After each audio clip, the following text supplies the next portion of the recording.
रात के 10 बज रहे थे। पहाड़ों के बीचों बीच बसे वीरान गांव कुहासा घाटी में 4 दोस्त पहुंचे। रिया, श्रुति, काजल और आयुष। ये लोग एक एडवेंचर वॉक शूट करने आए थे, क्योंकि गांव के अंत में एक 100 साल पुरानी पगला हवेली थी, जिसके बारे में लोग कहते थे कि वहाँ एक पागल भूत भटकता है, जो लोगों को उनकी हंसी, रोने की आवाज़ और सांसों से पहचानता है।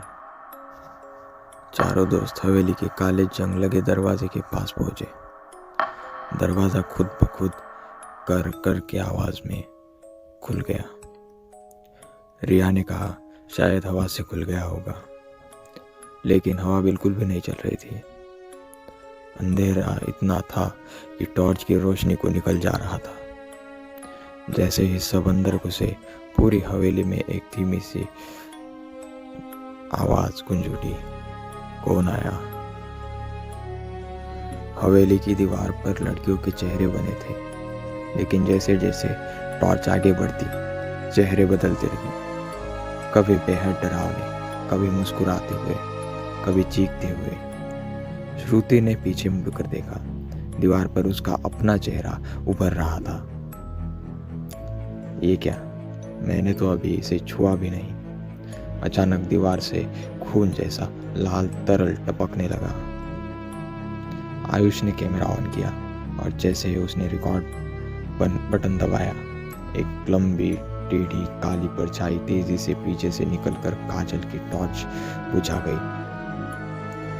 काजल चिल्लाई, कोई मेरी गर्दन पकड़ रहा है। टॉर्च जैसे ही रिया ने उसकी तरफ घुमाई, ऊपर की छत से 2 फीट लंबी उल्टी टेढ़ी गर्दन वाला एक पगला भूत काजल के बाल पकड़कर लटका हुआ था।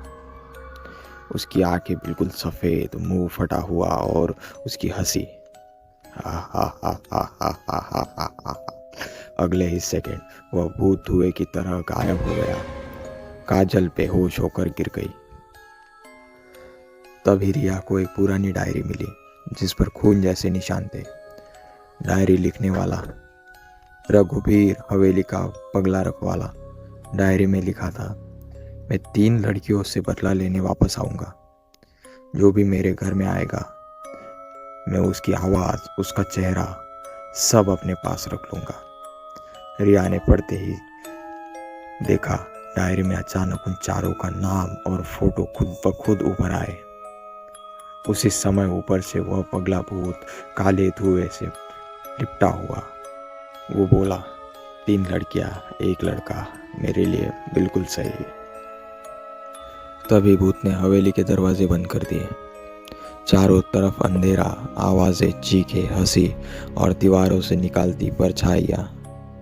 आयुष ने हिम्मत करके कैमरा उसकी तरफ फेंका। कैमरा टकराते ही भूत के चेहरे पर एक तेज रोशनी फैली। वो दर्द से चिल्लाया, रोशनी नहीं, रोशनी बंद करो। रिया, श्रुति और काजल ने अपनी टॉर्च एक साथ उसकी आंखों पर मारी। भूत धुआं बनकर सड़ता गया और हवेली में गूंजता रहा, मैं फिर आऊंगा, मैं फिर आऊंगा। दरवाज़ा खुला, चारों भागे। बाहर निकलते ही हवेली फिर से शांत हो गई। लेकिन जाते जाते रिया ने कैमरा देखा। आखिरी रिकॉर्डिंग में उन तीनों लड़कियों के पीछे वही पगला भूत खड़ा था। वो धीरे धीरे मुस्कुराया।